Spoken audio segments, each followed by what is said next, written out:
Welcome to Gas, the true story of a toxic train derailment. I'm RL Scholl. Last time on Gas, we examined how health officials and health agencies approached issues around chemical sensitivity and how their conclusions impacted spill victims. We now continue with Part 6, Chapter 8, Brain Damage. Epigraphs. To offer the concept that most of the disease risks of the 1990s have chemical causes is as radical now as the theory that infectious agents cause disease was in the early 19th century. Dr. Kaye Kilburn. The only way to add to the literature is if you actually do the tests, to do what Kilburn did. Dr. Frank Bove, ATSDR.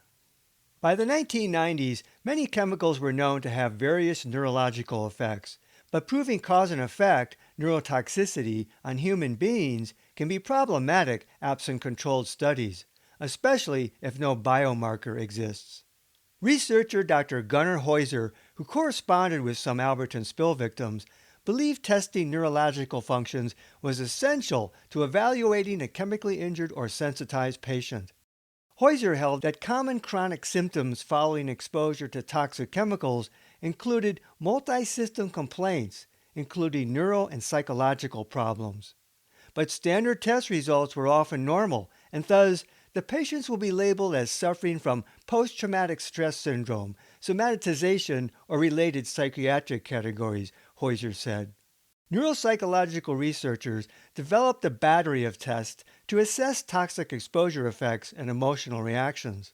Psychologist Dr. Kevin Arnold wrote in 1997, "The assessment of these patients requires a combination of diagnostics from neurology, radiology, neuropsychology, and personality assessment.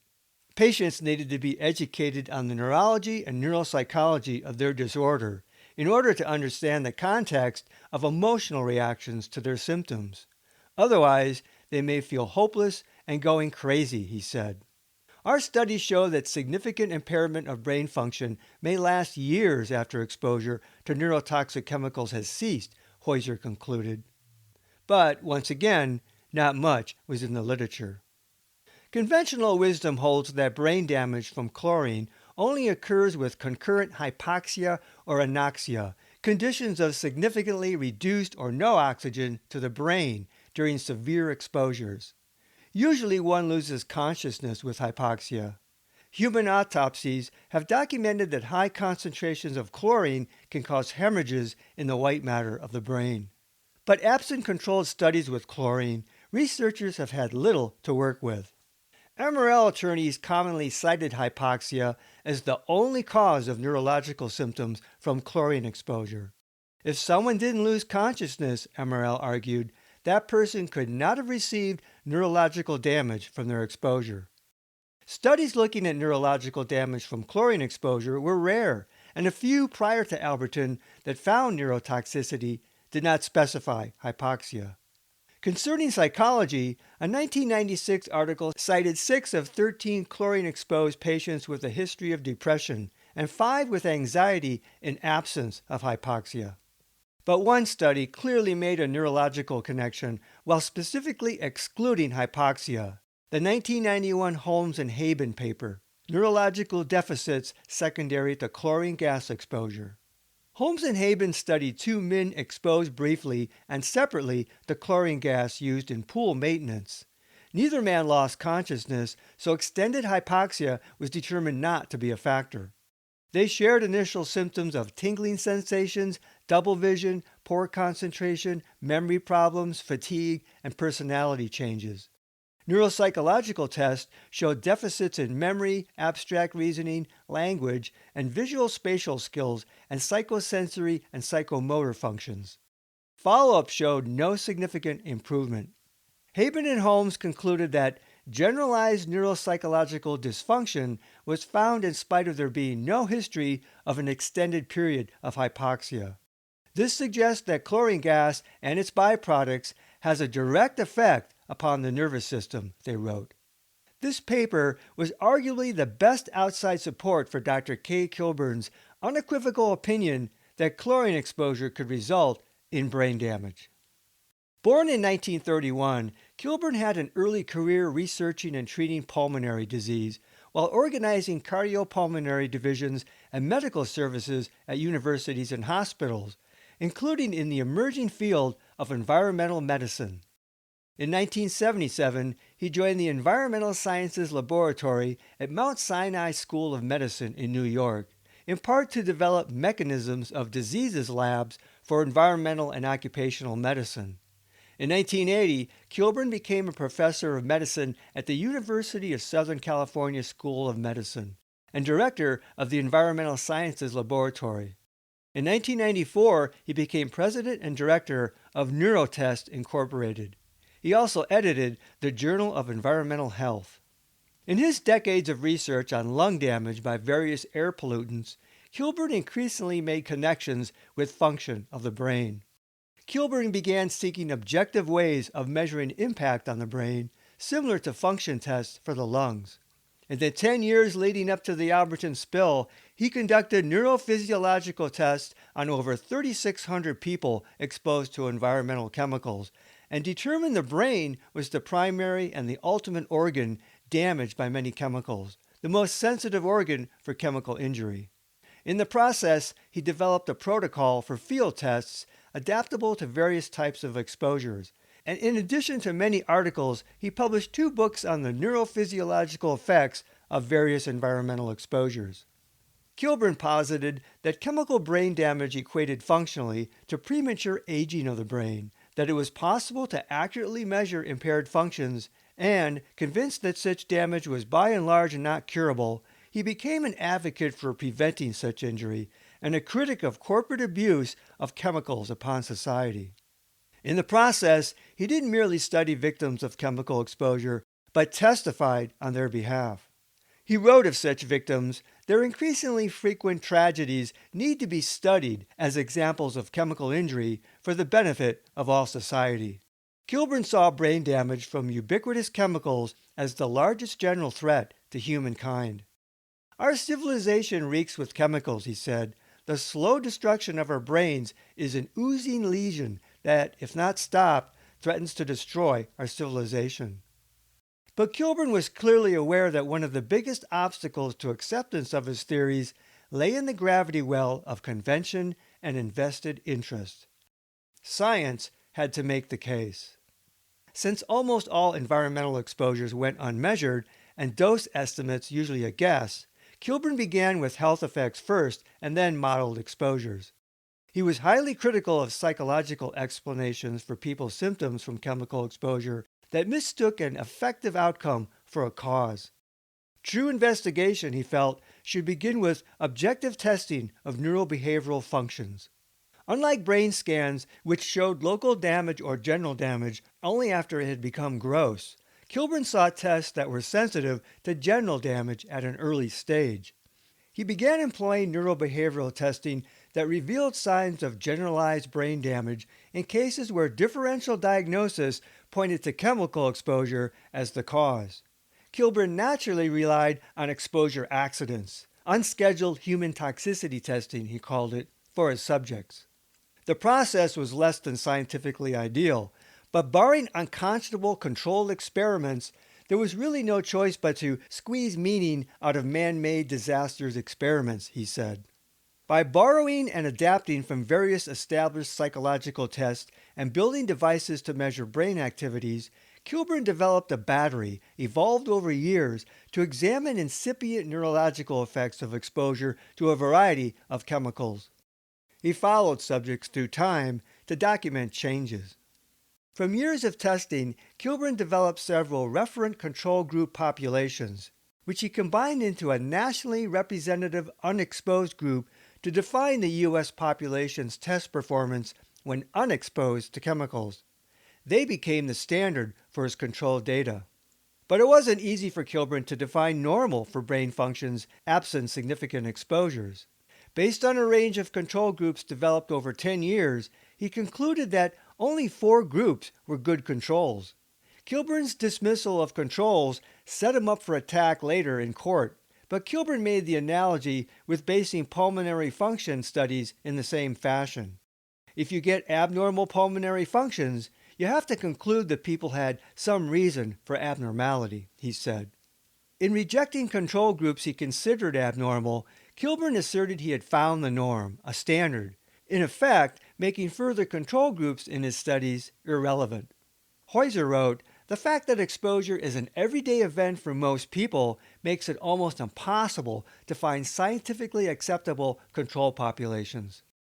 In his book, Kilburn came to a surprise conclusion that with 9 or 13 control groups of his showing some chemical impairment, to be unimpaired was unusual, he wrote. Not unreasonably, he assumed that exposure to chemicals in the U.S. was widespread, and concluded that impairment of the brain had become pandemic. The tests were expensive. Not surprisingly, a toxic exposure investigator not only had to be opportunistic, he generally found himself without public funds, so Kilburn had to work closely with lawyers, though his tests associated with litigation included non-plaintiffs as subjects. In sum, Kilburn documented brain damage from a variety of chemicals, including chlorine, including in patients with brief exposure. In the long term, he found the majority of subjects worsened at rates faster than normal aging, and reversibility was rare. Kilburn also noted a significant association with chemical brain damage and multiple chemical sensitivity. Kilburn wrote that a single, quote, high-dose exposure to chlorine for only a few seconds could impair brain function, even absent hypoxia. He believed it was more probable than not that exposure to any level of chlorine could cause neurological damage. Kilburn speculated on a mechanism of chlorine damage. Reacting in the lungs, chlorine produced disruptive oxygen-free radicals and organic chlorine products such as chloramines, which were transported in the blood and into the brain across blood-brain barriers. Another possibility was the olfactory route via the nasal olfactory bulb nerves of the brain into the limbic system. Either way, Kilburn speculated that chemicals targeted functions of the limbic system, a portion of the brain including the amygdala, hippocampus, and the hypothalamus, an intersection for emotions, memory, and learning, among other functions. Because of the dearth of neurological studies on chlorine victims, Kilburn assumed he worked on the cutting edge. Kilburn called for more research, a standardization of tests for neurotoxicology, and more effort to encourage the new epidemiology of the brain function, as related to environmental exposures to chemicals. From Kilburn's perspective, the Alberton derailment offered his greatest opportunity by far for careful study of the neurological effects of acute chlorine exposure on a large group of people. Spurned by the railroads and the Missoula Health Department, Kilburn received funding from plaintiff lawyers. In Kilburn's first round of Alberton testing in 1996, Alberton subjects exhibited significant rates of abnormalities. 70% of the exposed group also had bronchoconstriction. In his second round of Alberton spill testing in 1999, Kilburn found people's brain functions had deteriorated and chronic bronchoconstriction broadly remained. In his Alberton studies, Kilburn matter-of-factly declared that people had been exposed to both chlorine and cressolate, as well as chlorinated derivatives. Kilburn personally described an Alberton smell, kind of acrid and biting, he wrote. In deposition, Kilburn simply said, "I think to produce the phenolic smells and pesticide smell and so forth in Alberton, one would have to conclude that some of the phenolic compounds migrated. In what form they migrated is not able to be known," he said. While his general thesis was that various chemical exposures could cause similar brain damage, Kilburn said that acute chlorine exposure alone could account for the pulmonary and neurological damage he saw in Alberton victims. RL sought to exclude plaintiff medical experts from testifying in court, and none more so than Kilburn. The dichotomy of junk science versus sound science lay at the heart of corporate attempts to undermine certain expert opinion. Sound science, Raffensperger and Myers wrote, is shorthand for a narrow definition of what counts as scientific evidence and how it is interpreted. It would require very high levels of confidence before pronouncing a link between cause and effect. In fact, those who interpret science in this way might use that uncertainty to argue that there was no effect, they wrote. Think cigarettes, cancer, and corporate-funded science. In today's economic and political paradigm, chemicals were assumed innocent until proven guilty, and sound science dictated a 95% certainty of harm. But such certainty was often unreachable in a complex biological world. Wrote one doctor in 1998, there is activist litigation against manufacturers of carpet, paint, household cleaning products, etc.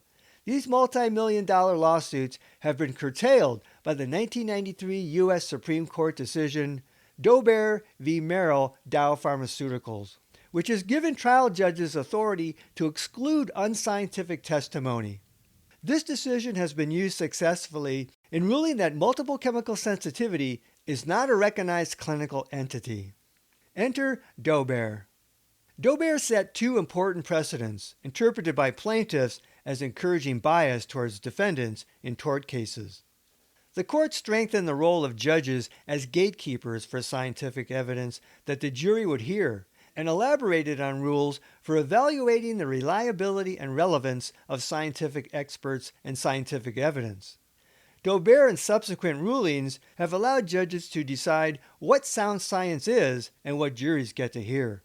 Montana adopted Dober in state courts, and in both state and federal Alberton cases, MRL attacked several plaintiff experts on its basis, including railroad operations, and medical experts.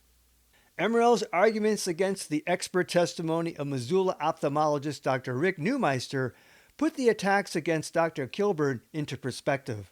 Neumeister documented chronic blepharitis, mebomyitis, and dry eye syndrome in over 60 patients. MRL argued that Neumeister's testimony on eye injuries from chlorine exposure was, quote, unreliable and not based on accepted scientific method, including the fact that such opinions had no support in the medical or scientific literature. But did this invalidate Neumeister's opinion? Prior to the spill, Neumeister testified he didn't believe that chlorine exposure would have led to chronic blepharitis. After treating spill victims, he said, I do believe there is a cause and effect relation there. It's surprising. I didn't expect it. MRL's argument basically was that because chlorine had not been studied for chronic effects on the eye, there was no proof chlorine caused such effects. MRL's own medical expert called chlorine a safe gas, and so doesn't produce chemical problems, he said. Yet MRL called Neumeister the hired gun, though MRL originally referred about 60 victims to this treating physician. Unabashedly, MRL even tried to argue that Neumeister's opinions arose from litigation.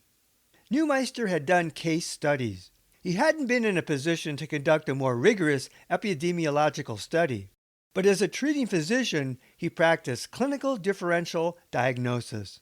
Neumeister found no studies that had even examined chronic eye problems following exposure to a chemical irritant.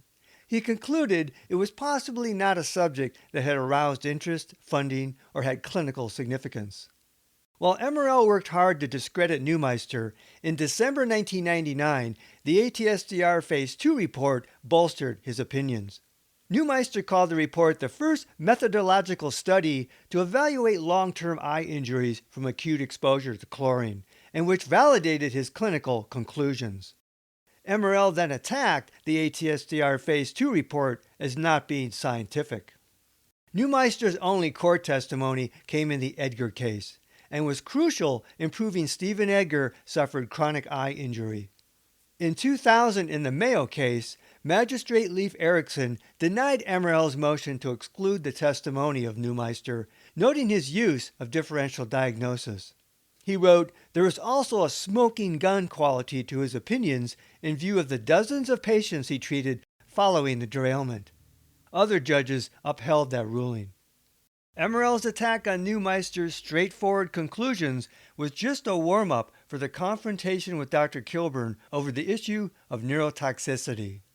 MRL took Kilburn seriously enough to write a 48-page memorandum in support of their motion to exclude his testimony in Griffin et al.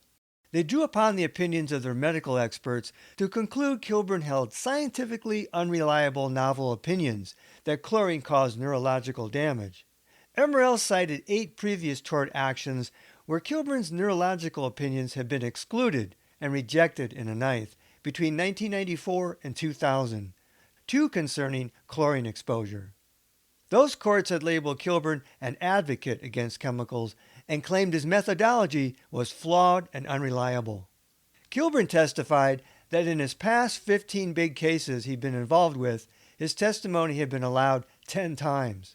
Having a judge determine whether expert testimony should go to a jury was a despicable way of having judicial autocracy, he said. A jury is to decide these kinds of questions. MRL's medical experts claimed no scientific data supported that chlorine gas, absent hypoxia, or acidosis caused brain damage. Lack of reliable dosage data was a go-to mantra in every MRL argument against plaintiffs claiming illness from exposure, including neurological symptoms. All Alberton spill victims' doses were unknown, a fact MRL used to attack Kilburn's unscientific approach. MRL presumed that any dose must have been low in Alberton or non-existent further east, based on their assumptions and models for chlorine dispersion. Too low to cause any chronic injury. Strictly by Daubert rationale, the lack of data on exposure, as well as limits to information in the literature, would preempt any Alberton lawsuit.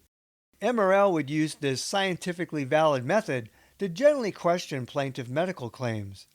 They wrote, "Plaintiffs can't succeed merely by demonstrating the presence of chlorine. They must prove actual exposure to chlorine levels that are known to cause the kind of harm they claim they suffered. Without measurements at the time of their individual exposures, victims could never directly prove dose. Likewise, using only established information as to cause and effect, they could not prove any symptoms not already recognized by the literature, at least not without showing the mechanism, which science hadn't even proven for accepted chlorine-caused injuries."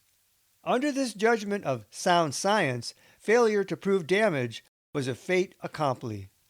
MRL also attacked Kilburn's testing methodology used to arrive at his conclusions, per Daubert criteria. MRL sought Kilburn's exclusion under Daubert because, not knowing better, the jury might irrationally find Kilburn to be credible. MRL labeled Kilburn's testing junk science, and Kilburn a, quote, crackpot expert. Kilburn established himself as a biased advocate instead of an objective scientist, they wrote. And, most unfortunately, people in this lawsuit believed themselves to be injured because of what Kilburn told them. Here, MRL meant neurological injury, though MRL generally dismissed any chronic injury in plaintiffs from the Alberton exposure. Between 1983 and 2000, Kilburn published 43 articles on neurological injury from chemical exposure, including 2 on chlorine, all in peer-reviewed journals. Plaintiffs claimed that, except for expert witnesses paid by the defendants in litigation cases, there is no known or written criticism of the conclusions of Dr. Kilburn that chlorine can and does cause neurological and neurobehavioral damage in overexposed people, presumably absent hypoxia. Likewise, they said, Kilburn's methodology had only been criticized in litigation. Plaintiffs argued Kilburn had now treated, examined, and/or tested over 150 chlorine-exposed patients, including many without lawsuits. Though his particular battery was unique, the 26 different tests were based on those widely used and accepted in the neuropsychological field, and his particular method had been peer-reviewed in archives of environmental health. In Griffin cases, 32 plaintiffs alleged neurological damage.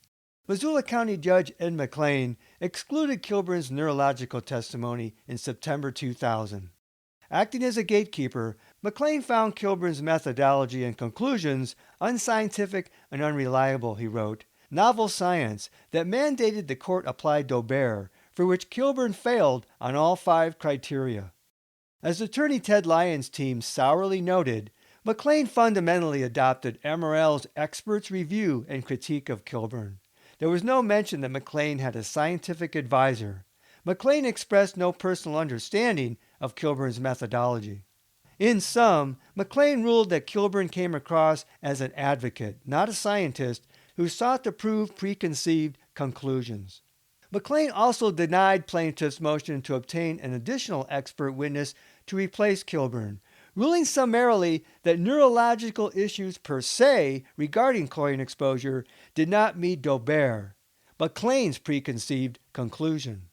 By this gatekeeper logic, no reported chlorine exposure symptoms not already in the literature could be presented to a jury.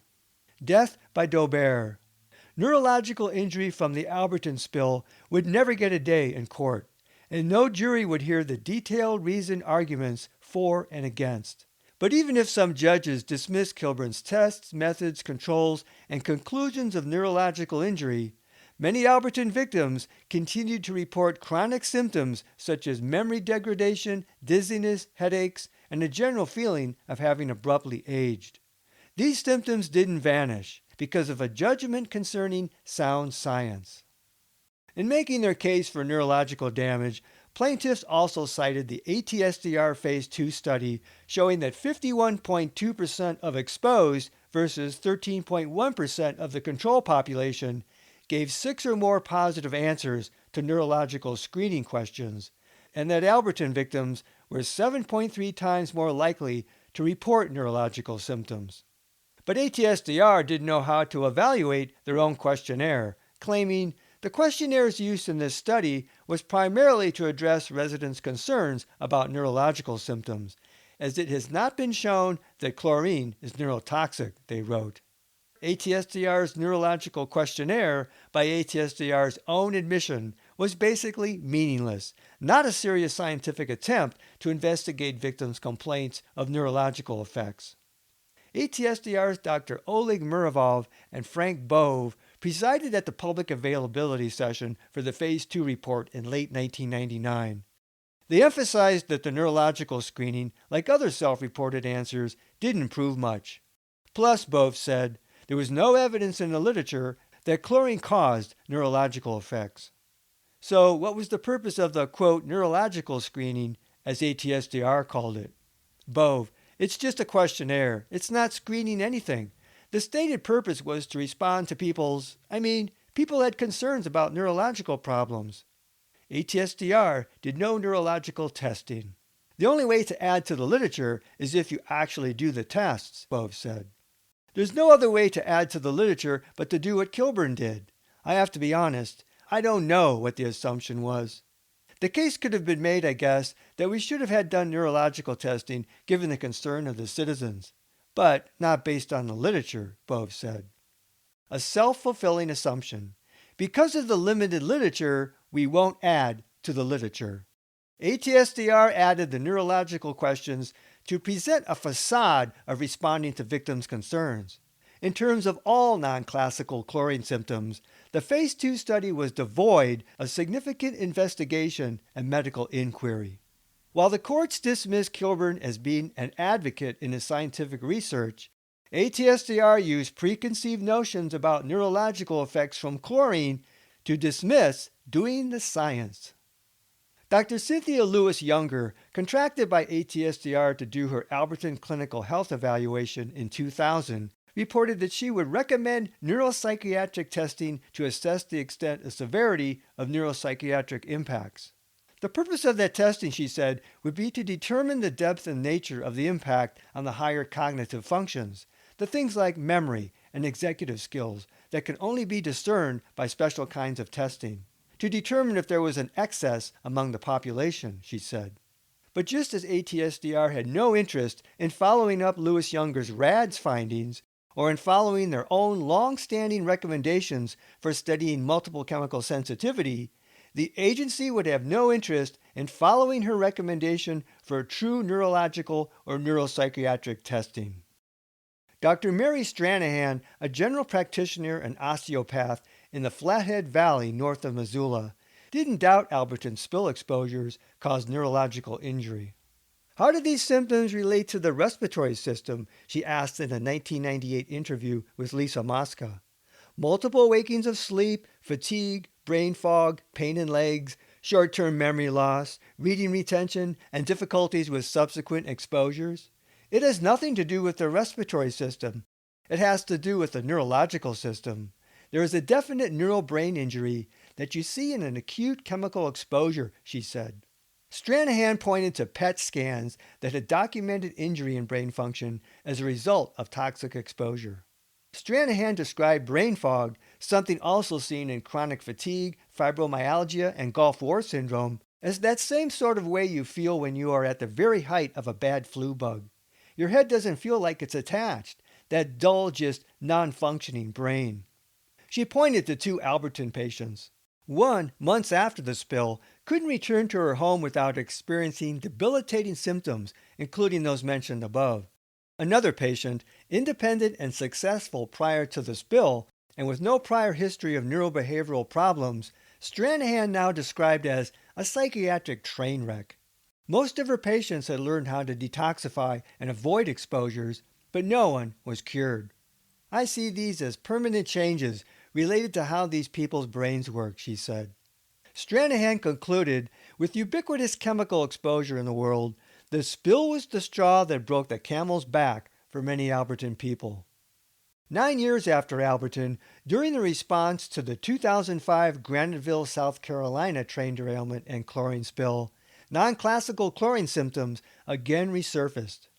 2 months after the Graniteville spill, some victims complained of lingering symptoms such as aggravated asthma, shortness of breath, fatigue, headaches, and memory problems. While toxicologists told media they expected most people to fully recover, the media noted, at the same time, they lament that much is unknown about the long-term effects of chlorine gas, particularly whether it can damage the brain or other parts of the body beyond lungs and airways. Not much had been learned since Alberton, or, lamentably, from Alberton. While the CDC predictably bemoaned the lack of good studies by 2005, they had declined to study the prevalence of RADS or multiple chemical sensitivity in Alberton victims, or conduct neurological testing. Investigations that could have helped Alberton and future victims, such as in Graniteville. In 2005, Dr. Kilburn sent a proposal to the CDC seeking funding for a study of neurological symptoms in Graniteville victims. He was denied. Next time on Gas, the true story of a toxic train derailment, we briefly look at the 3 cases that go to trial over the Alberton spill, and then consider the issue of liability for the derailment, which Montana Rail Link vigorously denies. Until then, this is Ron Scholl. Thanks for listening. This podcast is adapted from the book Gas, the true story of a toxic train derailment. Visit Amazon.com to see the 2-book series. To access support material in the book, such as maps, photos, illustrations, and video links, visit my Facebook page Gas, the true story, or watch my Gas playlist on my YouTube channel at RL Scholl.